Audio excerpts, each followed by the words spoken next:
Hi everyone, my name is Natalie, and today I'm going to be sharing with you the story of the rise and fall of iTunes, specifically in the context of monopoly power. So given Apple's massive success over the last 20 years and the way they were able to revolutionize the way we use technology, it's easy to overlook and forget the types of mistakes and failed ideas that the companies actually had over the years.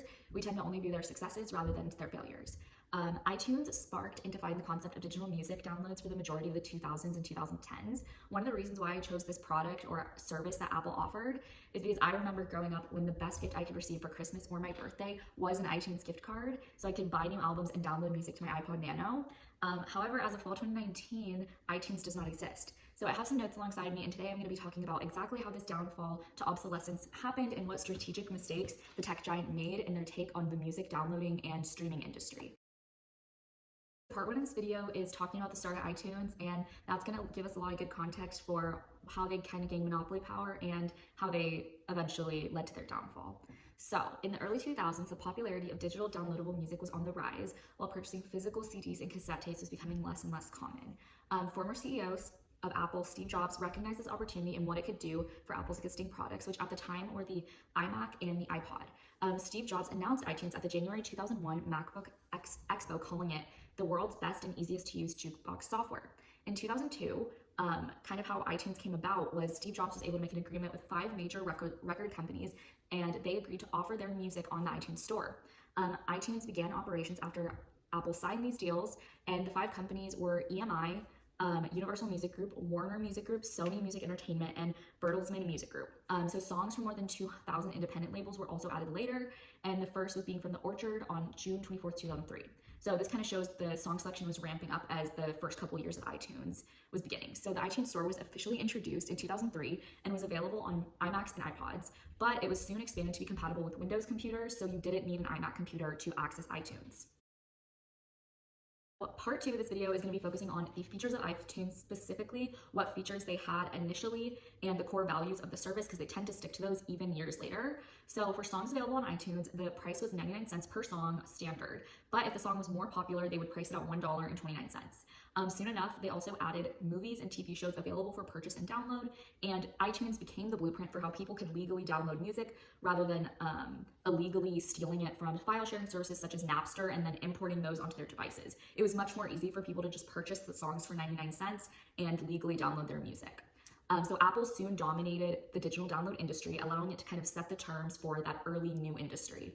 The software was unlike any downloading service of the time, and Steve Jobs said that iTunes is miles ahead of every other jukebox application, and we hope its dramatically simpler user interface will bring even more people into the digital music revolution.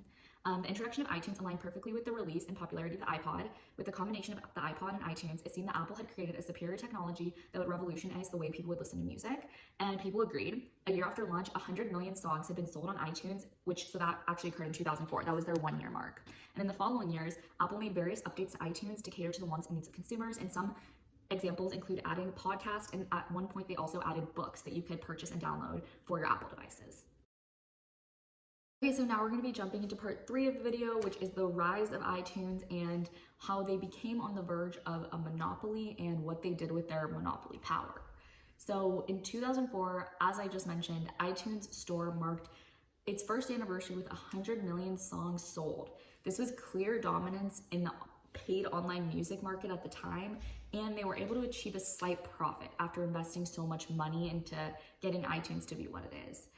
The store also began to offer hundreds of movie trailers and music videos, and they wanted to boost soundtrack sales in that way.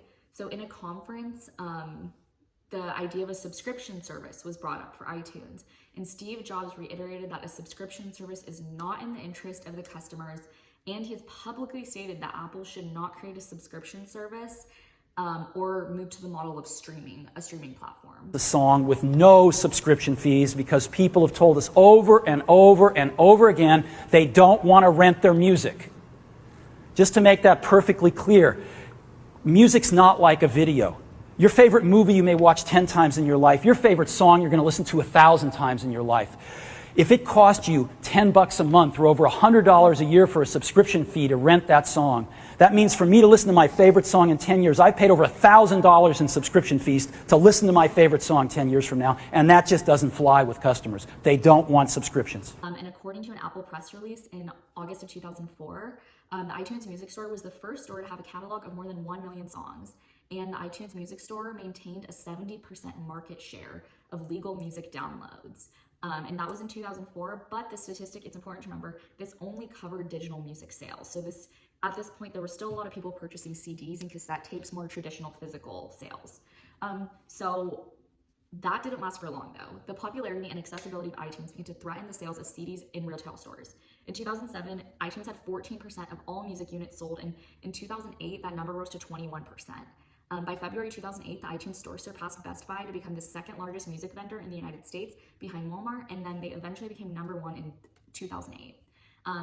In 2009, iTunes had 25% of music units sold and 69% of the digital music sales market. And in 2012, the iTunes Store was reported to have a 64% share of the online music market and 29% share of all music sales worldwide. So considering how many music vendors there are, this is such a big number and a really fast growth phase for them.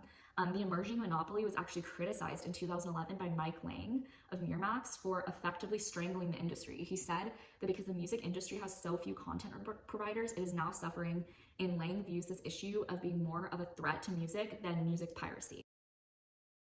In part 4, we're going to be talking about promotion and the types of promotion Apple and iTunes did to gain customer loyalty. Apple wanted it to gain market share in the music sales industry and use innovative promotions to its advantage. And one of the most notable promotions that I personally remember was the collaboration with Starbucks. So every week, if you got a drink at Starbucks, you could pick up a paper card by the napkins and straws, and it would have a song of the week. And you could type in a code on iTunes and get that song downloaded to your iPod for free. This technique was super effective in incentivizing customers not only to go to Starbucks, but to get people to continue to use iTunes. And also, if you were a person who maybe didn't know what iTunes was and you saw that you could make an account and get a free song, that can incentivize new users to join iTunes and get a free song every week. I remember being really excited to go to Starbucks to get the song of the week when I was younger. Another promotion was with Coca-Cola. So they partnered with 7-Eleven to give away a free iTunes song with every 32-ounce drink or Slurpee frozen beverage sold. And this promotion happened in 2005. And you could enter a code just like the Starbucks promotion and get a free song. And this was kind of a notable promotion just because Coca-Cola actually had their own digital music website at the time called My Coke Music, but they were still willing to partner with iTunes to mutually benefit both companies. Both of these promotions helped attract new users while getting users excited to use iTunes. Okay, welcome to part 5 of the video, the part we've all been waiting for, which we're going to be talking about the fall of iTunes. So with almost 70% of the digital music market share and rising, along with collaborations with some of the biggest companies in the United States like Starbucks and Coca-Cola, how could iTunes become obsolete by 2019? Even though iTunes received great praise and success, there were issues with the software that persisted even during its peak. One of the biggest complaints received was that the software was complicated and hard to use. I even remember struggling with the software because you had to get songs from the iTunes store, synced onto your computer, and then synced onto your iPod. This was not an uncommon issue for users. As time went on, the updates and added features morphed iTunes and from just a jukebox and an iPod companion to a kind of overlaid piece of software. So despite the seriousness of these issues, they were not the factor that ultimately led to their downfall. In 2006, back when listening to music was either expensive or illegal, which iTunes obviously made you pay, and then sites like Napster, often you had to download music illegally, some Swedish entrepreneurs wanted to make music more accessible through streaming. So Spotify was born. They launched in 2008 with options of a free service, or you could get a paid premium subscription. And actually, Mark Zuckerberg posted on his Facebook status, Spotify is so good, in 2009, and that gave them some major publicity. So this kind of meant that Spotify was no joke. And during this time in 2009, 2010, Netflix had seen huge success from transitioning from physical DVDs to a streaming service model. And with these developments, you'd think that Apple, as one of the most innovative tech companies, would adapt and be one step ahead. However, this was not the case. If you remember me mentioning it earlier, Steve Jobs himself believed that turning iTunes into a streaming or subscription service was not in the best interest of Apple customers, and he would not do it. The founders of Spotify were obsessed with excellence. They wanted the best listening experience for their customers to convince them that the $10 a month was worth it for premium. So when music listeners compared the $10 flat monthly rate to get any song you wanted versus paying $1.29 to own a song on iTunes, switching to Spotify was a no-brainer. They also did a great job with marketing their product to tech-savvy millennials and Gen Zers who weren't afraid to switch services for something that was easier to use and made more sense financially. They also, on Spotify, added personalized songs and playlists, including Spotify Wrapped, which summarized a user's favorite songs at the end of every year, which is something iTunes did not have. They also added a social aspect where you could see what your friends were listening to and share playlists. By the mid-2010s, after Steve Jobs' death, Apple executives kind of realized that even though Steve Jobs was against streaming services, Spotify was a major threat, and Apple made a copy of their own streaming service called Apple Music. Spotify at the time had 42% market share in streaming, and it wasn't even about numbers, but it was about features. Spotify was able to change the way people consume music through several vital elements. It was no longer about purchasing a long-awaited album, but a steady flow of unlimited music that appealed explicitly to each listener, while iTunes was just a digital platform to purchase and own your music. I actually used Apple Music from 2016 to 2020, and I ended up switching to Spotify during COVID, actually, because I wanted to use the social features and share playlists with my friends, and I could not access that on Apple Music. I couldn't access any of my friends' playlists. So today, Spotify boasts 286 million users, and 130 million of them are premium subscribers. On the other hand, Apple Music only boasts 60 million subscribers and has fallen visually in society. It's fallen inferior to Spotify, which is the biggest music streaming company in the industry. So one thing I want to mention is that even after Apple Music was created in 2016, Apple announced that in fall 2019, devices will no longer be able to use iTunes or access the iTunes app. So as of fall 2019, iTunes actually no longer exists, and they kind of attempted to replace it with Apple Music, but I just wanted to provide context for the date, and so you could kind of contextualize when Apple finally realized that iTunes was done.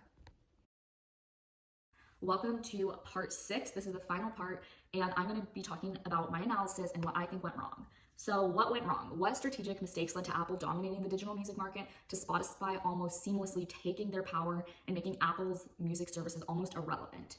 So Apple was not able to effectively exploit the monopoly power of iTunes for a couple of reasons. Their biggest strategic mistake is the way they failed to acknowledge how another technology would allow customers to obtain better value, the technology being streaming and personalized features. Ultimately, they failed to innovate in time. By Apple being so closed off to changing their business model of iTunes, it allowed Spotify to take the opportunity in the market and gain iTunes customer base before Apple can make the changes necessary to create that loyalty. So another strategic mistake is iTunes failed to keep up with the changing consumer patterns and failed to develop the features and capabilities that the customers believed would warrant higher prices or loyalty. iTunes never recognized the uniqueness of each music listener and the potential of marketing tactics that can make each user's personality a part of the listening experience and gain their loyalty. Spotify's personal playlists and year-end summaries only made consumers even more loyal, even after Apple finally decided to innovate and create Apple Music. The story of iTunes just goes to show that even the most successful companies can make mistakes that result in them losing the thing that they care about the most, which is creating and exploiting monopoly power. Companies have to constantly be on their feet in regards to innovation and consumer loyalty, because there's always going to be a competition who will be ready to go against you if you're not one step ahead. And this kind of also goes to show that if you don't exploit the monopoly power as soon as you gain it, it will slip out of your hands. And so that's the story of iTunes and the rise and fall. I hope you enjoyed hearing about iTunes. It was a very interesting topic for me to research, considering how much I used it during my childhood and preteen days. And I just want to say thank you so much for an amazing semester, and I hope you have a great summer.